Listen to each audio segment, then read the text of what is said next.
susunod na programa ay rated PG. Ito ay nangangailangan ng patnubay at gabay ng magulang para sa mga batang manunood. Hindi talaga mawala sa isip ni Doc RJ ang sinabi ni Apo kay Zoe na may dugo na ang kamay nito dahil may pinatay siyang isang matandang lalaki na malapit lang sa kanya.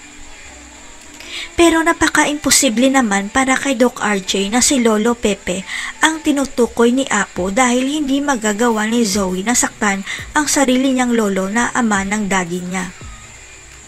Naalala tuloy ni Doc RJ ang sinabi ng ate Giselle niya na paano kung may kinalaman si Zoe sa pagkamatay ng papa nila dahil kasabwat rin siya ng nanay niyang kriminal. Kaya mababanggit ni Doc RJ sa ate Giselle niya ang tungkol sa pangitain ni Apo at naniniwala si Giselle na baka nagsasabi ng totoo si Apo dahil masama ang ugali ni Zoe. Isa lang ang naisip na paraan ni Giselle para makumpirma kung totoo ang mga sinasabi ni Apo dahil maghahanap siya ng isang espiritista para malantad ang katotohanan. Pero hindi lang ang tungkol kay Zoe ang isasangguni ni Giselle dahil aalamin rin niya kung totoong patay na si Moira dahil ipapatawag niya ang kaluluwa ng kriminal. Hindi titigil si Giselle hanggat hindi niya napapatunayan sa lahat na buhay pa si Moira.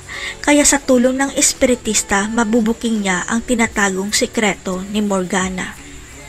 Hanggang sa makilala ni Giselle at Doc RJ ang magaling na espiritista na si Apo Berta at sinimulan na niya ang kanyang ritual ang ipatawag ang kaluluwa ni Moira sa kabilang buhay.